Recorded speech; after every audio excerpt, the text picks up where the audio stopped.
Overbillings and underbillings. What are they? How do they occur? How do they impact your business?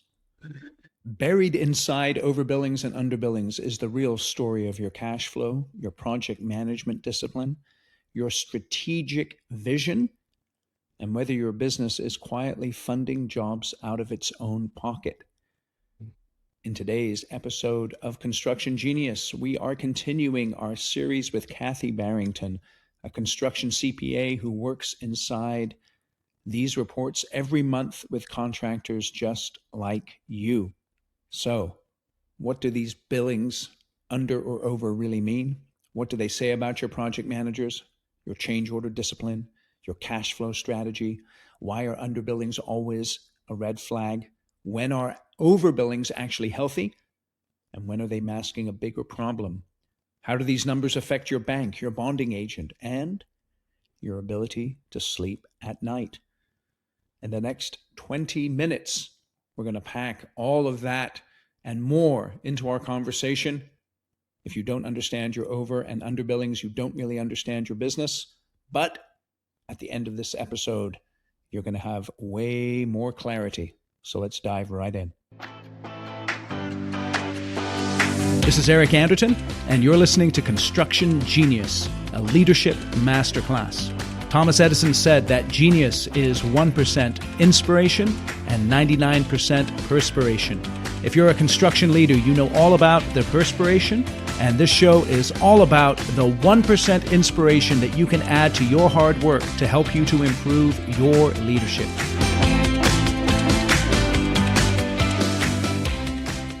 Kathe, welcome back to Construction Genius. Glad to be here. Thanks, sir.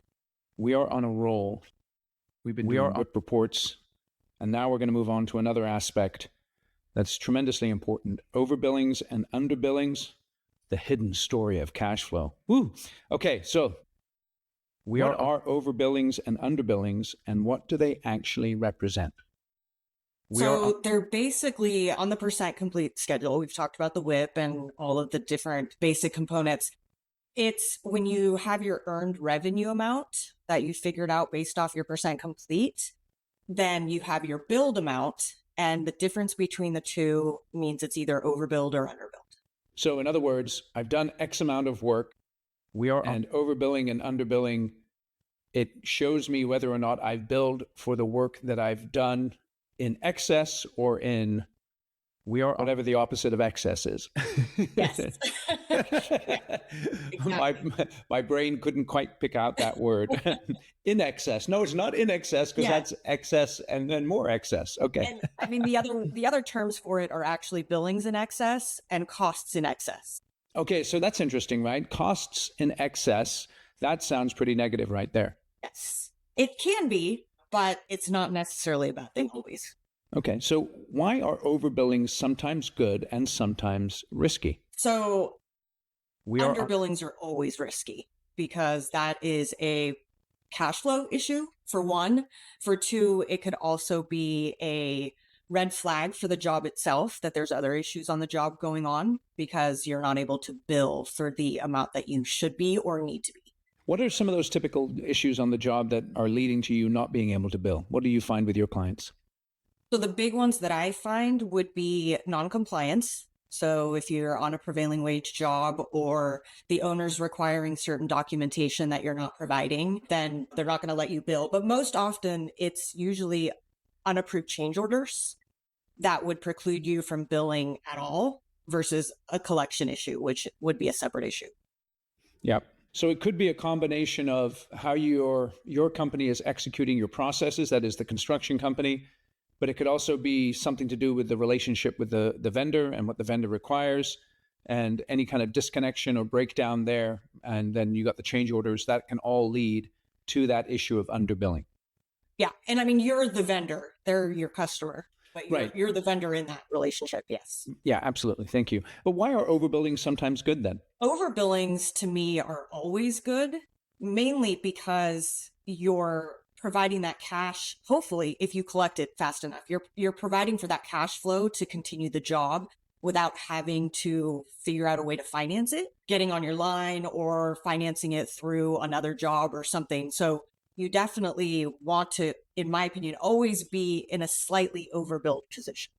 Yeah. And so what you say slightly, can you define slightly a little bit more for us? Well, yeah, I mean, as much as you can, really, but depending on the owners and the type of sub or GC you are, you might not be able to overbill that much. So being able to bill for as much as you can and kind of still get away with it, because a GC is not going to usually let you overbill too much, right? Unless you have some sort of negotiation with them or something. So you want to be able to push for a little bit more to get you through, part of the next month.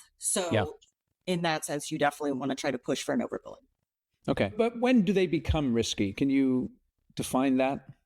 They become risky if you're not managing your cash flow. So if you've overbilled and collected on a job, say $1 million, and you have 500 grand in the bank, then you're already in a $500,000 cash shortfall on that particular job. Yeah. Yeah. Okay. How do these figures connect to the WIP and the balance sheet? And you touched on it, but can you just dive into it in some more detail, please? Yeah. So the cost in excess, which would be an underbilling, is basically put on your balance sheet on an asset side as if it was an unbilled receivable. So it's in the same place as your receivables, but it hasn't even been billed yet. And then Okay. the opposite, obviously, for the underbill. Yep. So it's an unbilled receivable, and obviously the underbilled, is that called an unbilled receivable as well? It's called a basically not in that sense on the balance sheet. It actually is a underbilling. So it's Yes. sorry, it's on your balance sheet. It's called a cost in excess.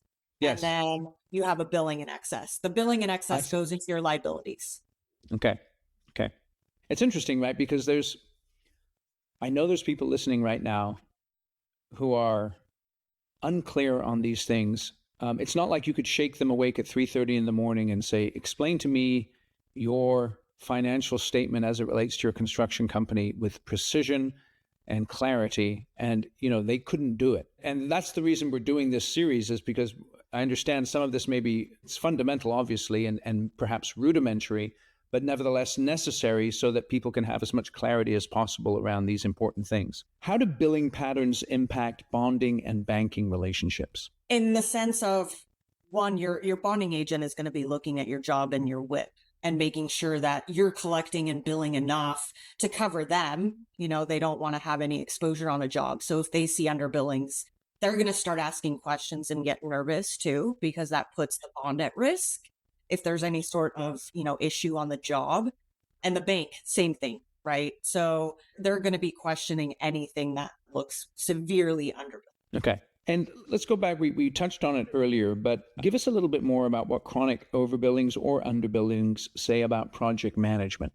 So chronic underbillings are, again, just a huge red flag that there's something going on. So either you have customers that are notorious for not approving change orders, so you can't bill for them. Yep. Or you've got an issue with a project manager not managing their jobs enough to know what they actually should be billing. So you really have to know what the root of the cause is. Yeah, One, it's you're interesting because it could be external, it could be internal, but whatever the case is, an underbilling is an indication that you do have a problem that needs to be addressed. yes. How do you find the best construction companies work with their project managers in managing change orders so that they get what is theirs?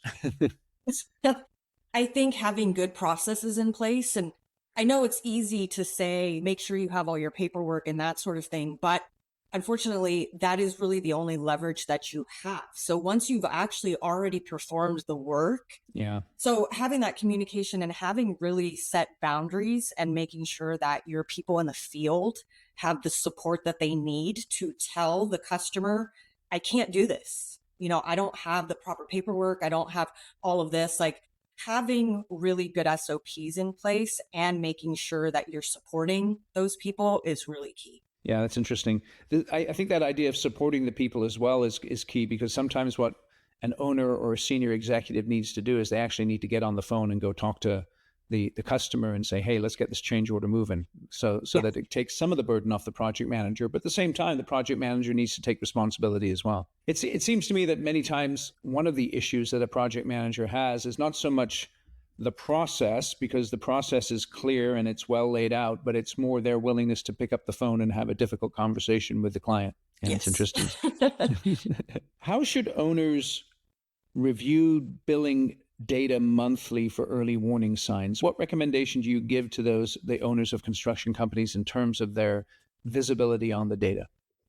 It would be that monthly WIP meeting. When the financials are ready, the WIP is ready, going through it and figuring out what's going on and seeing, is it a consistent issue with the project manager? Is it a consistent issue with the particular customer? Is it the issue with that particular sector? So looking at all those things and figuring out what's causing them is huge. And monthly WIP meeting is key for that. Think about the last time you promoted someone into a leadership role and it failed. Why did it fail? I can tell you one reason. People know how to build projects, but they don't know how to build and lead teams of people. Construction comes with its challenges that only insiders truly understand. Generic leadership training doesn't cut it. You need a program to train your leaders built specifically for construction professionals, led by an industry expert. And my online course, The Shift, is exactly that course. It has 5 modules. It'll teach your people how to control their calendars and reduce stress and embrace chaos and accomplish their critical tasks. It will teach them the 3 essential messages they have to communicate every day in order to motivate and lead their team effectively. It'll show them how to build and lead a high-performing team, give them a framework for running effective meetings so they'll be able to solve problems in less than an hour, and also give them a higher perspective on their leadership that will enable them to work on the business and on their teams and not get stuck in the weeds micromanaging. So go out to my website, theshift.constructiongenius.com, read all about the course, and then enroll yourself and your leaders in the course, and I guarantee that it will transform your leadership. If it does not, you take the whole course and you didn't get benefit from it, you just send me an email, eric@constructiongenius.com, and I will cheerfully refund you 100% of your money.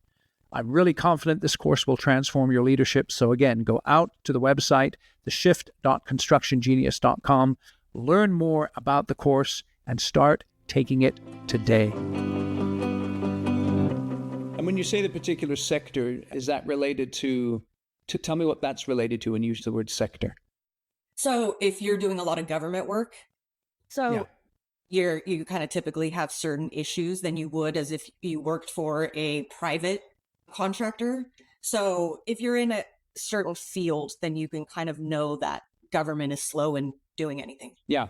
So it's interesting when we discuss this, because as soon as you're talking about this, I'm thinking about big picture strategy. And, whenever someone is building a successful company, obviously it's right project, right client, right location.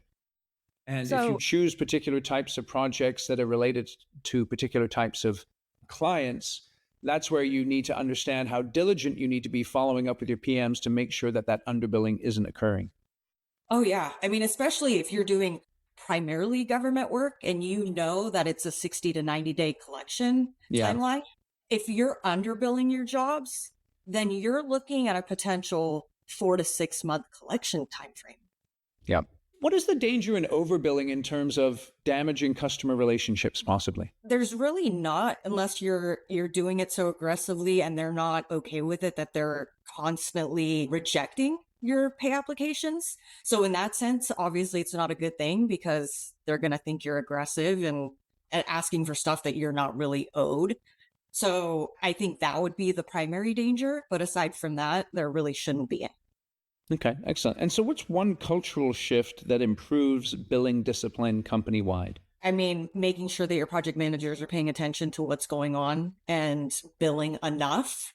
Are you checking in, or should you check in with your PMs every week on that? Is that too much? Would you think monthly? Yeah, I mean, that's too much. When you're a sub and you're doing billings around the 20th, you're not really doing billings throughout the whole month. So there's really no reason to be checking in. That one monthly project manager meeting to keep an eye on things should be enough from an owner's perspective. The project manager should be the one that's kind of keeping tabs on things on a weekly basis. The project Okay, manager. excellent. So to summarize, underbilling's bad, overbilling's good, as long as you're not damaging customer relationships or coming across in a cheesy way. Yes. Overbillings help cash flow, protect margin. In order to be able to function in this way in a healthy manner, I have to have my PMs dialed in on following their processes and follow up with them on a monthly basis to make sure that the billings are happening. And then I always have to have my eyes open and understand the market that I am in and the project type that I'm building. And that then can affect the billing cycles and therefore affect my cash flow. So I have to go in with eyes open as far as that's concerned. Yes, you do. What haven't we said in this episode about overbillings and underbillings? Have we missed anything? I mean, I think really kind of talking about the cash flow possible issues from overbillings is really important, because if you aren't managing those, I mean, there's some contractors and some CFOs that kind of preach of, if you're overbilled, you should really put that money aside. It should be in an escrow account or something like that. I wouldn't go to that level, but you do have to take that sort of kind of mindset and consideration into play. So like I said before, if you're severely overbilled and your cash position is less than your overbilling, then you've already spent that money. Yeah. And so that's kind of one of the weird things is that the word discipline comes to mind, right? Because you know what we're like. Money comes into the bank and we get happy. You know what I'm saying? If we haven't performed the work for the money that's in the bank yet, there should be a degree of sobriety about that. So I can understand that idea of putting money into the escrow account. Now, I understand you just said you don't recommend that. Would there ever be a point where you do recommend it? Would it be on like a particularly large project where an overbilling that you do, hits your bank balance with a big chunk of cash? If you have like a money market where you do move back and forth, then there's nothing wrong with moving that aside and just keeping it there and knowing that that's like your reserve, which I think companies, cash is king. That's like one of the mantras in construction. So you definitely want to make sure you always have enough cash on hand so you can cover that stuff. The other thing that like overbillings can also be a symptom of is the project untimely payables hitting. So you do really have to understand what your over and under billings are saying and why. Where I always get concerned is when companies don't know.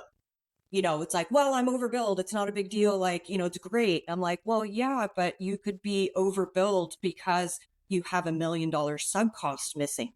So are you really overbilled, or is it a timing issue? You've billed for that line item knowing that the work is done, but your sub hasn't billed you and you're not bugging them to bill it, and you're not earning that revenue. In essence, the project, that whole field and accounting disconnect that we talked about last time, right? So it's kind of coming full circle. Okay, let's just slow down there and make sure we're clear on this. My overbilling and underbilling is, if I'm a GC, it can be related to the subs that I'm working with. Yes. And so are you saying there, I've billed my client, but the sub hasn't billed me yet? Is that what you were describing? Yes. So and the GCs have it the easiest, to be honest with you. Like the GCs are the ones that can analyze and assess this usually the easiest if they're not doing a lot of self-performed work, because it is that simple. Right. At SOD, I billed for that line item. The cost isn't there, but I billed for it. Interesting. All right, quick break to talk about my book, Construction Genius. This is what I want you to do. Go to Amazon, search for the book, read all of the 5-star reviews, because there's a ton of them. Over 50 to be precise. And the reason I want you to read them is because real people wrote those reviews who've actually read the book.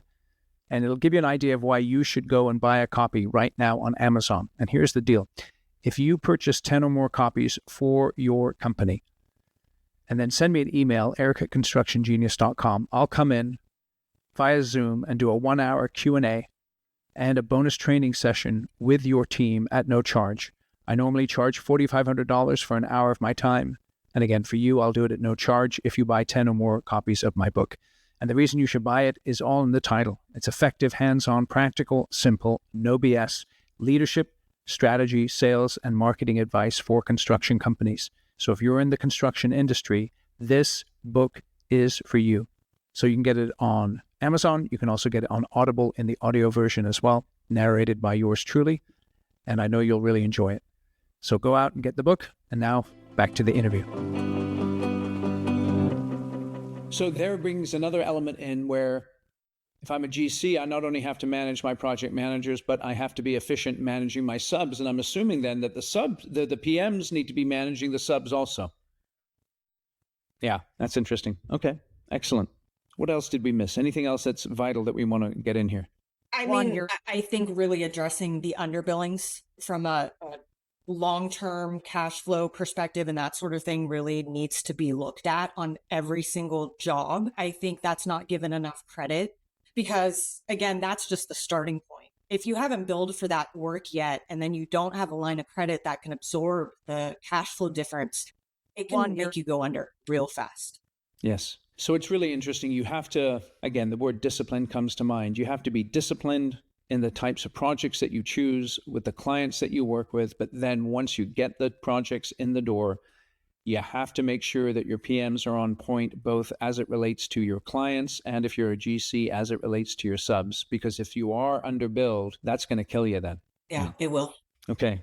Kathe, remind us about who you are, what you do, and how people can get in touch with you, please. I am a CPA and I do accounting for construction, obviously, and basically help out with month-end closes, financials, working with bank and bonding, essentially working for contractors that don't need a full-time CFO or controller, but could use this level of service. And so I do that on however many hours they need. Excellent. And who would you say is your ideal client? Ideal client, over 10 million, not on QuickBooks. I won't take on any QuickBooks clients. That can be a whole nother conversation. I've had people that are shocked from that. But if you're not running a real software, it's really hard for me to do what I need to do. So great software is important and, just a willingness to grow and evolve, really.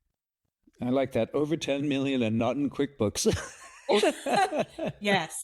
QuickBooks is a nightmare for construction. And I know it's a cheap software, but you're going to pay way more in accounting costs than you would for software. Beautiful. Free tip for anyone on QuickBooks listening to the program. Really appreciate your time here today, Kathe. No problem. I'm glad to be here. Thank you for listening to my interview with Kathe. This is part 4 of our series. We did basically a 3-part series on the WHIP report. So make sure you search up Kathe's name for those episodes, and we'll put links in the show notes as well so that you can get to those. They're all well worth listening to.